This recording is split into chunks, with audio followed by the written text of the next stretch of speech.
all of the praises and the glory to the Most High and His Son, Yahweh Bashmi Yahushai. Bahashem Rakah Hakwadash, and double honors to the elder apostles of the great No Stone that have taught me this truth, and also the elder bishops on down, and Yahweh Bashmi Yahushai Brakatham to the overall elect, whom this ministry is only concerned with, and it's your brother Laban. And of course, as usual, I'm going to be covering various topics, and this is going to be the first one, as you can clearly see, as this reads. Globalists are desperate to erect a totalitarian surveillance state before too many people wake up. German MEP Christine Anderson and British politician Nigel Farage are both warning that there is now a desperate push to roll out 15-minute cities, digital IDs, and CBDCs. Anderson claims that this is a frantic attempt by the globalists to erect a totalitarian surveillance state before too many people wake up. And speaking about people waking up, due to this situation that's being had in the East with Iran and Israel, you have, major platformers on YouTube that have a nice deal of amount of subscribers on there. And they're speaking of Israel in the sense of course, in a negative sense, questioning in the video whether those people are the people of the Bible. All right. And, when you listen to these people, they have a disagreement with that they're, as what they say what they are, that they're the people, when that could be further away from the truth. And, we've been already knew everything that people are now talking about now. Now you got some people, they want to jump on a prophecy bandwagon. But, you got a lot of people on TikTok expressing their concerns of Israel and just all around social media, for that matter, just to basically put it. And so, yes, people are very well waking up, and people are becoming more critical in their thinking. And this is not something that the elites wanted. They wanted a nation of workers, not a nation of thinkers. And that's a saying coming from, I think his name is John D. Rockefeller. One of the Rockefellers said that. All right. Because when people critically think, that means that they're thinking independently. And so when a person or a group of people thinks independently, now the government doesn't have the power to government the people anymore. All right. This is the reason why Esau has for so long been feeding us corrupted food. This is the reason why mainstream media produces shows and various programs, which is really what they are. They're just programs that corrupt the spirits of men and women just in general, so that you can be mentally ill. And so when you're mentally ill, guess what? You don't have the power to think for yourself. All right?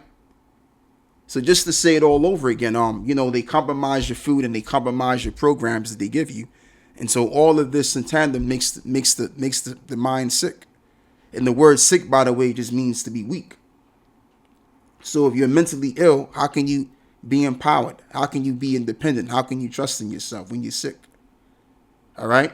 But people are getting away from mainstream media. People are getting away from corporate medication slowly but surely. And people are actually going to, a more alternative way of doing things now. Anyway, what I want to do is I want to read some more in this article, and then we're going to move forward. So as this reads, Anderson claims that this is a frantic attempt by the globalists to erect a totalitarian surveillance state before too many people wake up. She says what they don't get, though, is people are waking up because they're ramping it up. Right. Absolutely. And the window is kind of closing because of the critical voices are becoming more, and they're becoming louder. And so that's why they're ramping things up. Digital identity is not so your life is easier. It's so government has total control over you. Digital currency is the creme de la creme of all control mechanisms. What do you think is going to happen the next time you refuse to take an mRNA shot? With the flip of a switch, they just cancel your account and you cannot buy food anymore and you cannot do anything anymore. So that sounds exactly what we've been telling you about for all of this time concerning the mark of the beast system. All right. The scripture says it. John the Revelator saw a small little tech that was going to be implanted under the skin of people, and people were lining up to see it because the government enforced it, because there was some sort of a psychological operation that allowed people to race to get this thing. All right, and that's what John the Revelator saw, and that's the time that we're approaching. All right, and just to let you brothers know on something, man, it was a letter that I had got today. You know, the letter was based on me getting universal basic income, which I wasn't getting before, but now they want to put me on it. All right, so Esau's getting speedy with his agenda. All right, because yes, indeed, people are waking up to their asses in so many different ways. So they don't really have a choice. So what I want to do is I want to play what Nigel Farage is saying. I mean, I could have played that woman, but I already read what she said already. So I'm going to play what Nigel Farage said, because what he said ain't in an article. European Commission President Ursula von der Leyen, perhaps the most prominent advocate of that dreaded COVID passport, was out there advocating that we all have to have digital IDs because the future will be digital. You shouldn't have privacy, apparently. Yeah, that's what she believes. She claims that the IDs can be a real booster to emerging economies. The trick is to build public digital infrastructure, she said, that is interoperable, open to all, and trusted. Joining me now to explain just how dangerous this is, Nigel Farage, former Brexit Party leader. Nigel, this is about global government control and a way to what? Redistribute the wealth away from the so-called wealthy nations to everybody else? Well, it's about control, isn't it? I mean, this is the most glaring example we've ever seen from a prominent world leader. Von der Leyen is the president of the European Commission, 450 million people living within that union. Oh, and by the way, she's unelected, she's appointed, and here she is brazenly saying we need a digital ID card or app on our phones. Now, bear in mind, France and Germany are trialing this already. The European Union, she wants this to be enforced by the early 2030s and, may I add, backed up by a central bank digital currency, living in a cashless society, and now she wants the whole thing to go global. Can you imagine? Yeah, I mean, she wants what the globalists wants. She wants what the central bankers wants, because she's nothing more than a figurehead for them to push this on people. All of these politicians, whoever they may be, they have to basically walk that walk. All right? That's just how it is, man. That's just how it is. So that's where it's all going. And it's relating to biblical prophecy. We got to go back to what the Bible is saying about all of this. Revelations 13 and 16. So, I mean, what's up with all of these other Israelite camps? Oh, I understand, because we know that they ain't stupid. If they can quote them precepts the way that they do, then they certainly ain't stupid. So now we got to think to ourselves, wait a minute. These niggas have been compromised. That's the real reason why they can't teach the absolute obvious right now. All right. So anyway, this is from the Guardian News, as this reads: digital ID cards would be good for Britain and a secret weapon for Labour against reform. Papers, please. Those words strike terror in thousands war movies. Stasi or Gestapo officers are a breed apart from the unarmed plot who demands no ID cards from free British people. So when the government contemplates a universal ID, it sends instinctive twitches down some spines. Though not many, times and public attitudes have changed, and so have the political imperatives, for it seems that for a Labour government struggling to seize the narrative after a difficult year in power, digital ID cards and the sense of national belonging they could strengthen may just be the weapon needed to fight off the ever-rising threat of Nigel Farage's reform. Look to Labour together. The think tank closes to government, which has just published a paper calling for a digital ID system, a verifiable digital credential downloaded onto a user's smartphone, which could be instantly checked by employers or landlords using a free verified app. One of its main virtues is simplification, and there are currently 191 ways to set up accounts and access service on gov.co.uk with 44 signs and methods. A universal ID is popular.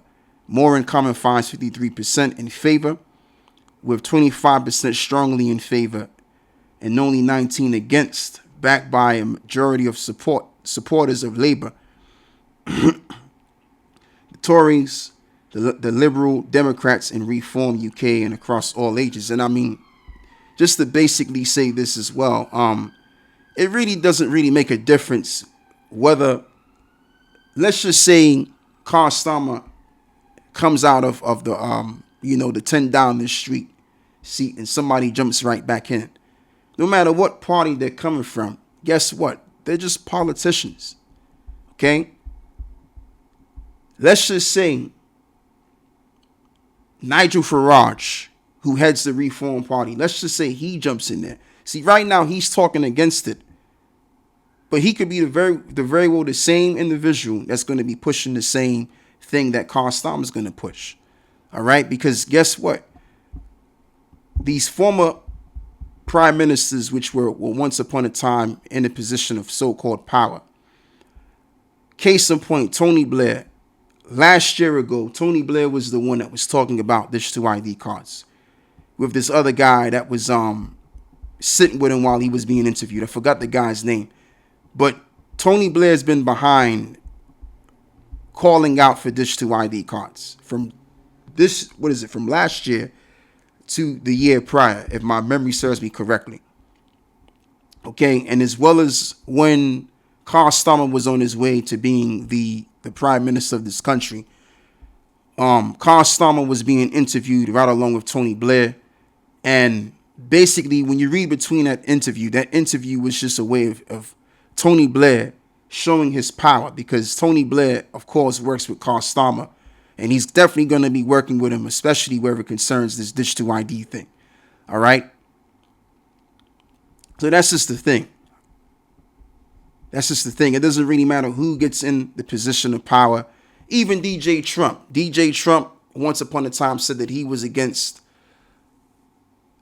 something in relation to this, what I'm going into. But guess what? He set up a digital system. Everything's going to go digital in America. Even though prior, before he got into office, he expressed being against it. All right? And that's what politicians do. They say one thing and they do another thing. You know, they sweeten you up with their words if you're simple enough to heed to what they're saying. But then when they go in there, it's a whole different tune that they're dancing to, because they're really dancing to the tune of the elite. All right? The plutocrats. That's who they're really dancing to. You know what I'm saying? So that's just the bottom line. That's the bottom line, because Stone Cold said so. Inside joke. Yeah, so we're gonna move forward, and we're gonna touch on something different. And I want to speak about this individual over here, Ronald. I think his name is Ronald Dalton, and he goes off. Which is to be expected, because this guy doesn't know the Bible really. He may know a few things here and there, but he don't know the Bible, and he damn sure doesn't know the breakdown for Ezekiel 38. And basically, I've watched maybe 12 minutes into this video, and what he's saying is the people of Russia are the people of Japhet, which that's what he believes. He believes all so-called white people are Japhites, which that's an old school doctrine going all the way back to the 60s and the 70s and all of that, man. Like, that's not true. The people of Japhet are the people of the South Pacific Islanders. All right? That's who the Japhites are, and the Aboriginals of Australia. Not the so-called white people. They're not Japhites at all. Not even close. So anyway, let's play some of this over here. We're going to go into other stuff. You're from 7 minutes and 18 seconds, and we're going to start there, and then we're going to stop at 12 minutes. Sahel. So we have to understand that the Puttites, the descendants of Ham, Sun, Put, and Cush. Uh, they are not predominantly dominated and populated in sub-Saharan Africa or North Africa, but they are actually in the Sahel regions where Russia has been kind of doing their thing in terms of gaining alliances and military and political and economic ties with trade with Ibrahim Traore, Mali, and Niger, and Sudan and other countries. And this is important because the scripture says in Ezekiel 38:5 that Persia, Cush, and Put are with them. Yeah, there's no put. But anyway, With the other nations listed in the beginning of Ezekiel 38, such as Gomer, Magog, Meshach, Tubal, Togarmah, uh,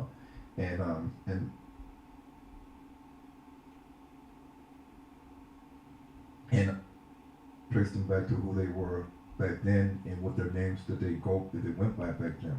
And so I like to connect the dots between who are the descendants of Gomer, the descendants of Magog, the descendants of Tubal and Meshach and Togarmah, and even Persia, Cush, and Put, because then we will understand which nations today are actually the ones that are becoming to the land of Canaan or the land of Israel. What people will say today is in the Middle East, but this is the whole thing I've been touching on, is that sub-Saharan Africa is the true land of Canaan. no, it isn't. Because you have various different Hamitic nations that live in Africa today. You don't just have Canaanites.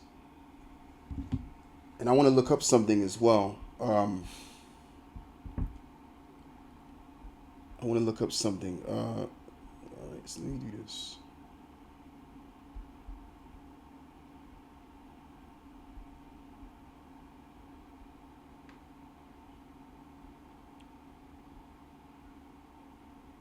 Yeah, so when he mentioned the sub-Saharan Africa, that's like most of Africa, right? But like I said, you have different Hamitic nations, especially that live in them rural areas, which most of Africa is basically land, but you get what I'm saying, right? You have those indigenous tribes that are there, that were there for a long period of time.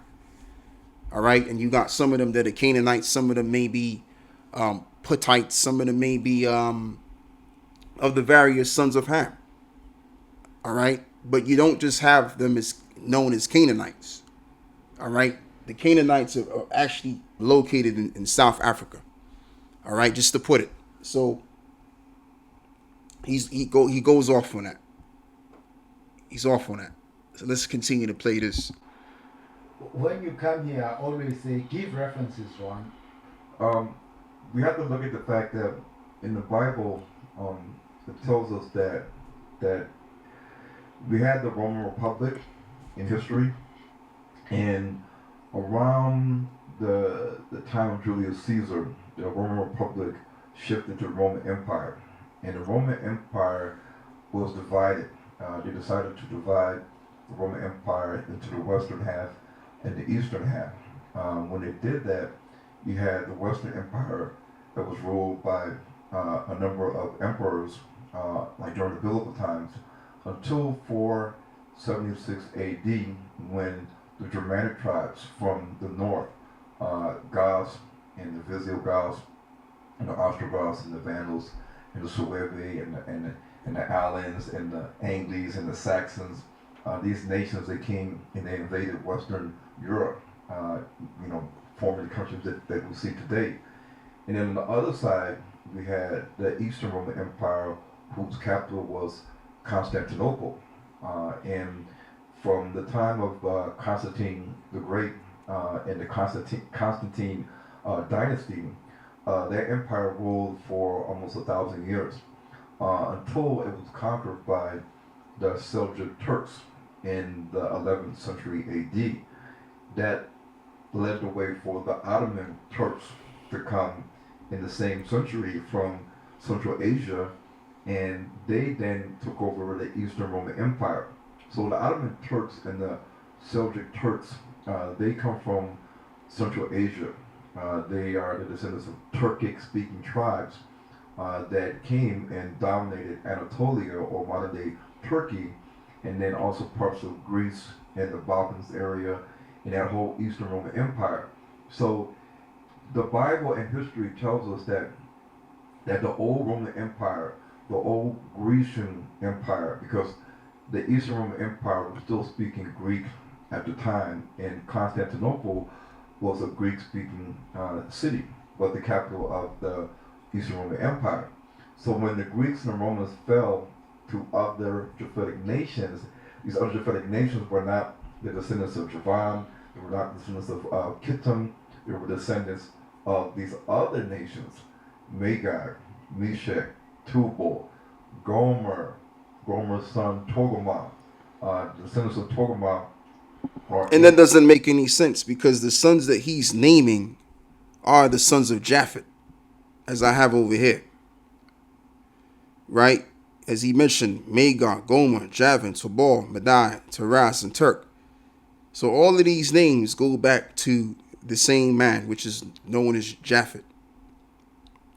All right? Those are his main sons. So again, he goes off on that. And really what he's saying is that the if I'm correct of what I'm hearing, he's saying that the people that are considered Turks, especially when he was referring to the Ottoman Turks, they're all Edomites. All right, and the Russians that are there today are Edomites that have basically placed themselves there. Just to mention, Asia, and they migrated from Central Asia to the west. And so when we look at the descendants of Magog, the descendants of Magog are your Germanic tribes, and all those tribes that live carelessly in the isles. The Bible says in Ezekiel 39:6 that the Most High is going to send fire to and that's not true. That's not true, because those Germanic tribes, who he deemed to be the Ottoman, the Turks, that are currently here right now, they're all Edomites.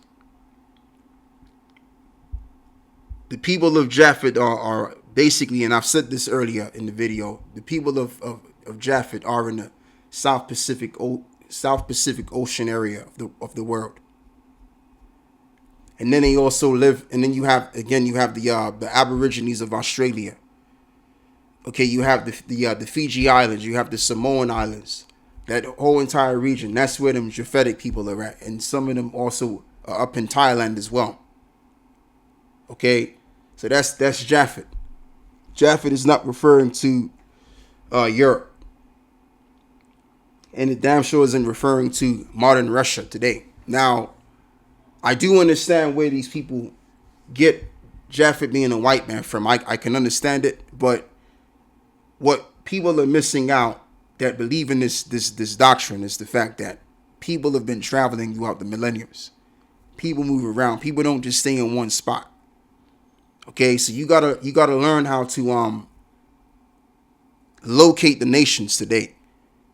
All right, and I mean, it's to be expected that these scholars, they may know here and there what they know, but the spirit ain't dealing with them, so they don't have it all mapped out. But he's wrong when he says that these are the nations which came out of these sons over here that he's mentioned, which are the sons of Japhet. He said that they're not the sons of Japhet, which you can also call Javan, as he said.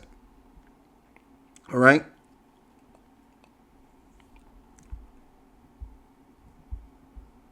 So so I mean, that's pretty much all I got right there. And so what we're going to do is we're going to read Ezekiel 38 correctly, because Ezekiel 38 is referring to Russia right now. And it isn't referring to the literal people that are listed in the scriptures right here. All right, because the literal people that are actually coming out of the lineage of Japhet are basically nowhere near in Europe at all. They ain't even in Eastern Europe right now. Okay? So we're going to get into it. Ezekiel 38 and verse 1. And the word of the Lord came unto me, saying, Son of man, set thy face against Gog in the land of Magog, the chief prince of Meshech and Tubal, and prophesy against it. And when you look up that word chief, the word chief is Rasha. That's where you get Russia from. See? Rasha. Or Ra'ash. Ra'ash.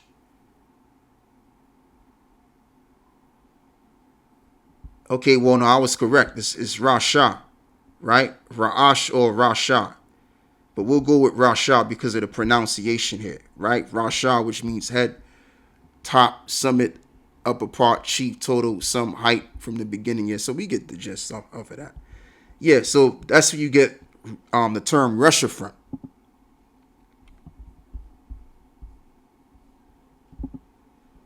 So as this reads, verse 2, Son of man, set thy face against Gog in the land of Magog, the chief prince of Meshech and Tubal, and prophesy against it. And these are just names which originate back to the man such as Japhet that used to be there.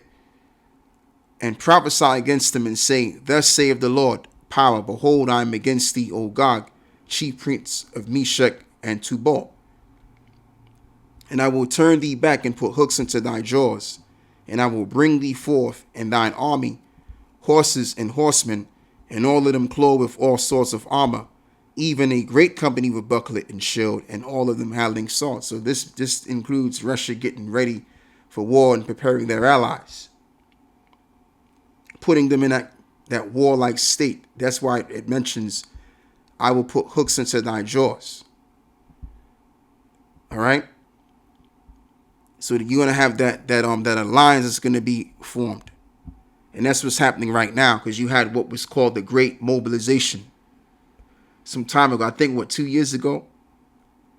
Verse 5, Persia, Ethiopia, and Libya with them, all of them with shield and helmet, and going all the way back to, I ain't gonna go there just yet. I'll get there later. It's Gomer and all his bands, and the house of Togarmah of the north quarter, which is all Turkey, and all of his bands and many people with thee. Be thou prepared and prepare for thyself, thou and all thy company that are assembled unto thee. And be thou guarded to them. Right. Because back during the time of the administration of Obama and, David Cameron, I think it was 2014 it was. Russia used to send S-3, S-400 missiles to all of these various countries, like places like, if I'm correct, Syria. And we was hearing lies of how you had the prime minister, not the prime minister, the president of Syria, forgot his name, man, but they was lying saying that he was using sarin gas to afflict his people, which that was nothing more than a lie. All right. So as this reads, after many days thou shalt be visited, in the latter years thou shalt come into the land that is brought back from the sword. So what is that land? That land is the land of Israel, because Israel is going to be destroyed, but it's going to be brought back from the destruction, because we're going to be dwelling in that land, and is gathered out of many people. And the many people that are there right now, for example, you have the so-called Palestinians that are there, and then you have the Israelis that are there, and you have other nationalities of people that they brought into that region. Okay. So that's what that's talking about. Against the mountains of Israel, which have been always waste, but it is brought forth out of the nations, and they shall dwell safely in all of them. So all of them nations that are there, they're going to be destroyed in that land because of the nuclear destruction, which is going to hit the world. All right. And then so that the real Israelites are going to be in that land. Verse 9, and thou shalt ascend and come like a storm, and thou shalt be like a cloud to cover the land, and thou and all thy bands and many people with thee. So what does this mean? Meaning that Russia's going to come up against Israel. Just to simply put that. Thus saith the Lord, power, it shall also come to pass that at the same time shall things come into thy mind, and thou shalt think an evil thought. And we're right around that time. Because see, right now, Russia's playing it diplomatically. You know, Russia understands Vladimir Putin for the most part. He understands the consequence of if he were to react and respond to, you know, America and as well as what Israel's doing. He understands that if he, because you gotta also look into this as well, right? Vladimir Putin, he has a warrior-like spirit. And people that are trained warriors, that are trained fighters, usually don't want to fight because they know and understand the consequences of their actions, what it can bring to the other person who they afflict. So this is the reason why Vladimir Putin is being very diplomatic and he don't want to respond and react to violence. All right? Because he very well knows what he's capable of, his country. Okay? But he's going to have it. The scripture says he's going to have an evil thought. And what is that evil thought going to be? Let's read it. Ezekiel 38 and verse 11. And thou shalt say, I will go up to the land of unwalled villages, and I will go to them that are at rest, that dwell safely in all of them, dwelling without walls, having neither bars nor gates. And the land of unwalled villages is referring to Babylon the Great, which is America.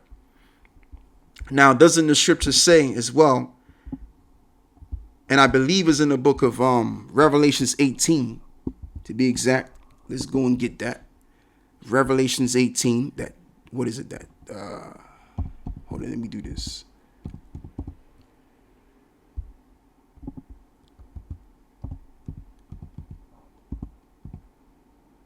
Yeah.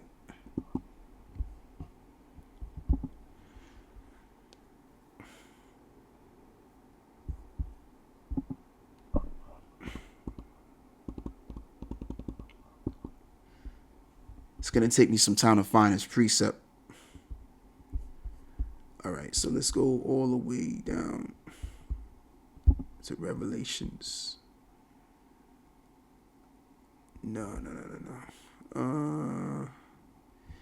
You know, let me do this. Like I said, Revelations 18, right?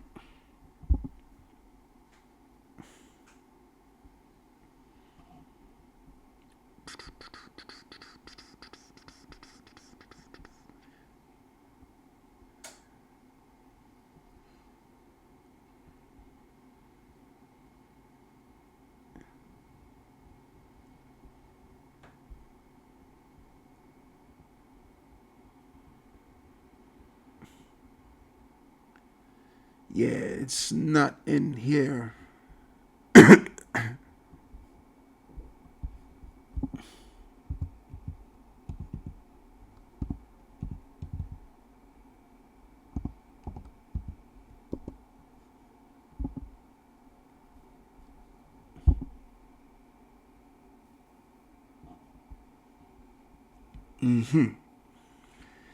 Yeah, it's Isaiah 47 and 8. I thought it was Revelations 18.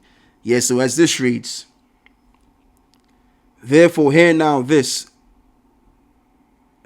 thou that art given to pleasures, that dwellest carelessly, that sayest in thine heart, I am none else besides me, and I shall not sit as a widow, and neither shall I know the loss of children.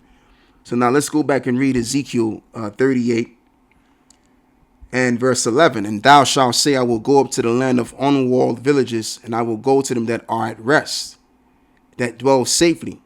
Just like I read to you in Isaiah, 47, where it mentions that she dwelleth carelessly, right? All of them dwelling without walls and having neither bars nor gates, meaning America doesn't have a proper defense.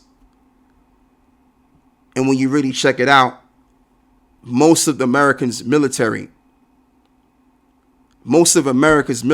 has been scattered all around the world, rather than having a military in the land. Let me read this again. So back at Ezekiel 38 and verse 11, and thou shalt say, I will go up to the land of unwalled villages, and I will go to them that are at rest, and dwell safely, all of them dwelling without walls and having neither bars nor gates. Again, relating it back to Isaiah 47, where it mentions that she dwelleth carelessly. So America doesn't have a defense at all. militarily, but rather their military has been scattered abroad throughout the entire world. But they don't have military defense inland. So what do you have? America is basically naked, ready to be destroyed. Okay? Verse 12, to take a spoil and to take a prey, to turn thine hand upon the desolate places that are now inhabited, and upon the people that are gathered out of the nations which have gotten cattle and goods that dwell in the midst of the land. Sheba and Dedan in the merges of Tarshish, if all of the young lions thereof shall say unto thee, art thou come to take a spoil? Hast thou gathered thy company to take a prey? To carry away silver and gold, to take away cattle and goods, to take a great spoil? Therefore, son of man, prophesy and say unto Gog, thus saith the Lord power, in that day when my people of Israel dwelleth safely, shalt thou not know it? And the reason why this is read in this way, because in the land, when we go back to the Holy Land, Isaiah the 60th chapter is going to be performed, where it mentions that the forces of the Gentiles shall come unto thee, right? So what it's basically saying is that Russia is going to invade the land of Israel. So Ezekiel, he's breaking it down in the way that he's visualizing it to, and he's pretty much giving his understanding of it, you know. But this doesn't mean that we're going to be in a land receiving all of these resources among the other nations while Russia's coming down into the land of Israel to destroy us. That's not what this is talking about whatsoever. All right. Once we get into the kingdom of heaven, which will be based in the land of Israel, that's going to be it for these other nations. These other nations are going to be in slavery. All right. There ain't going to be no third world while we're in the kingdom. What Ezekiel was basically saying is that Gog and Magog is going to invade the land of Israel in the midst of this third world's war, as the world will call it. That's what this is talking about. Because all of this stuff from 12 to verse 13 is pretty much speaking about what Isaiah saw on what we're going to do in Isaiah the 60th chapter. All right. Verse 14, and therefore, son of man, prophesy, saying unto Gog, thus saith the Lord power, in that day when my people of Israel dwelleth safely, shalt thou not know it? Of course they're going to know it, because the people of Gog and Magog, which are currently the Edomites in Russia today, they're going to be in slavery. So of course they're going to know it. So as this reads, thou shalt come from thy place out of the north parts, and thou and many people with thee, all of them riding upon horses, a great company and a mighty, oh my days. And thou shalt come from thy place out of the north parts, thou and many people with thee, and all of them riding upon horses, a great company and a mighty army. So they're coming with their military power, and that's what's going to be expressed.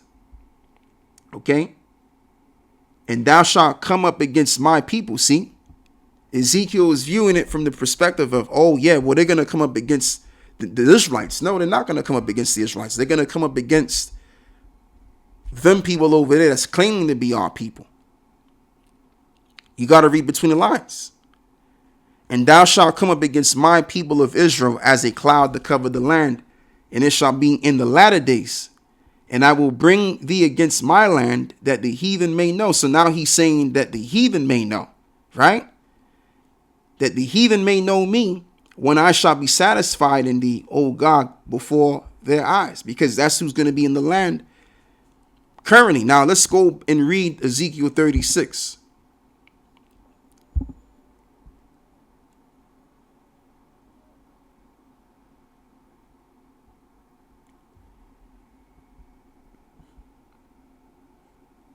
And we're going to read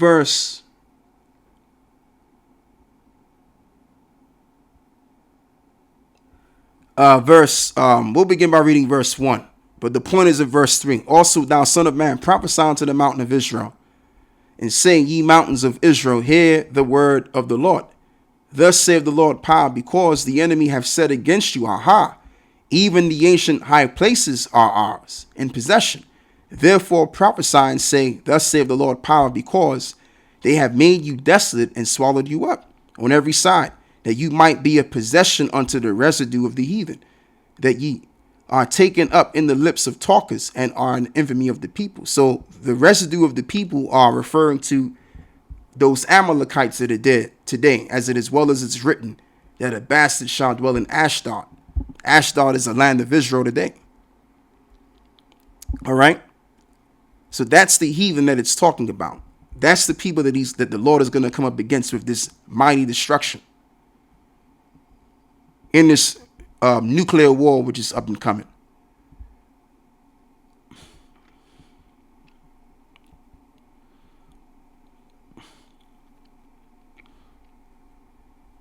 So where was I at?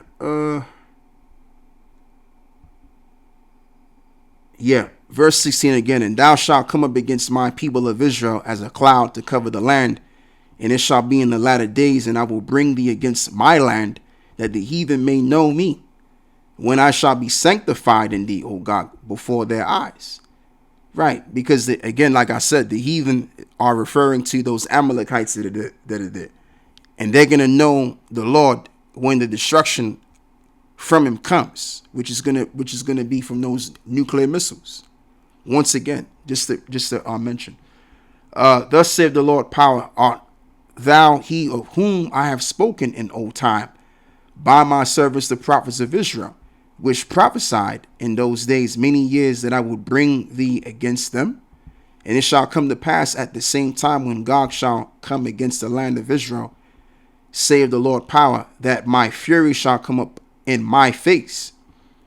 So that land of Israel is going to be heavily destroyed, just like America is going to be heavily destroyed. But the difference is that the land of Israel is going to be rebuilt. There's many scriptures which explains that the Israelites will return and rebuild the desolate places. For in my jealousy and in the fire of my wrath have I spoken, surely in that day there shall be a great shaking in the land of Israel, so that the fishes of the sea and the fowls of heaven and the beasts of the field and all of the creepy things that creep upon the earth and all of the man that are upon the face of the earth shall shake at my presence, and the mountains shall be thrown down, and the steep places shall fall, and every wall shall fall to the ground. And I will call for a sword against him throughout all my mountains, save the Lord Yahweh power. Every man's sword shall be against his brother. And I will plead against him with pestilence and with blood, and I will rain upon him and upon his bands, and upon the many people that are with him, and overflowing rain and great hailstones of fire and brimstone. And those brimstones are going to be those missiles. Thus will I magnify myself and sanctify myself, and I will be known in the eyes of many nations, and they shall know that I am the Lord. So Russia's going to be destroyed wholly, and their bands with them. All right. So ain't nobody going to win this war in the third war, which is coming quickly. Everybody's going to be taking the big L. All right. The biggest L, that would be the biggest L on the earth is going to be taken by all of these other nations, man. All right. These nations just in general, overall, are going to take the biggest L on the face of the earth. And that's when we're going to come up in the midst and rule over these nations, the ones of them that remain alive, especially the noble among them. All right. So, yeah, that's all I got to really speak about in this regard. You know, speaking on what this guy is saying and breaking Ezekiel 38 down overall, which I didn't really expect myself to break the whole thing down, but you know, the Spirit wanted me to go into that. So, you know, you can't quench the Spirit. The Spirit just takes things where it takes things, you know. So with that, I want to give all of the praises and the glory to the Most High and His Son, Yahweh, Bahashem, Yahweh Shai, Bahashem, Rakah HaKodash, and double honors to the elder apostles of the great millstone, and to include the elder bishops on down, and Yahweh Bashem, Yahweh Shai, Brakatham, to the overall elect whom this ministry is for, the gospel of the kingdom is for, And I say shalom.